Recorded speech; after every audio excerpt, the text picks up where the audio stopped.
Hey there, Senator Alec Hernandez with NBC News. Speaking of Madison Square Garden, last night during the pre-program, a comedian made several racist jokes that the campaign has since distanced itself from. Another speaker called Kamala Harris the Antichrist. Another called her the devil.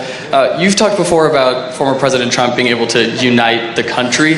I'm curious, as we are entering this last stretch of campaigning, this final week, is that the right tone to have started this final 8 days with?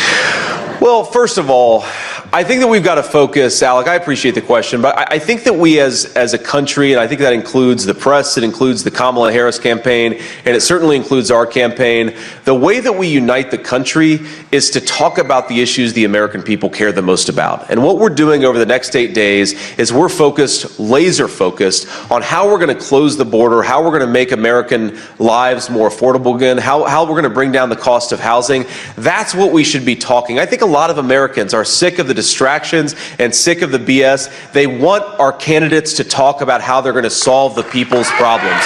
And that's what we ought to do. Pretty solid, Mr. Vance. Now that's the right attitude to have. Everyone is bashing Tony and Trump for Tony's jokes. Meanwhile, they are comparing Trump and his supporters to Nazis. Now, I've heard about the joke. I haven't actually seen the joke that you mentioned, but I think that it's telling that Kamala Harris's closing message is essentially that all of Donald Trump's voters are Nazis and you should get really pissed off about a comedian telling a joke. That is not the message of a winning campaign. And most importantly, it's not the message of a person who's fit to be the president of the United States of America.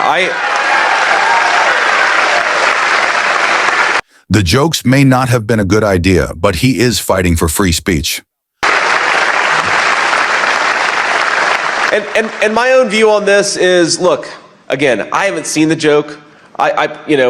Maybe it's a stupid racist joke, as you said. Maybe it's not. I haven't seen it. I'm not going to comment on the specifics of the joke. But I think that we have to stop getting so offended at every little thing in the United States of America. I'm so over it. I would sincerely hope that the leaders and potential leaders of America are able to distinguish the difference between racism and a joke protected under the Constitution.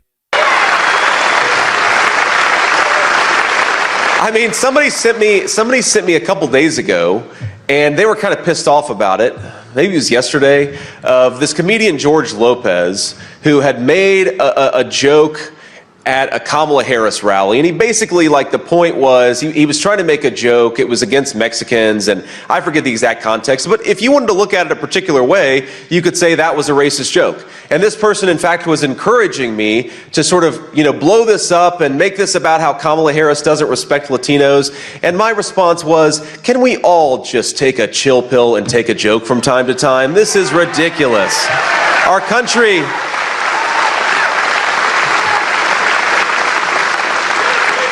Do you want a leader that can't take a joke? Comment and subscribe for more.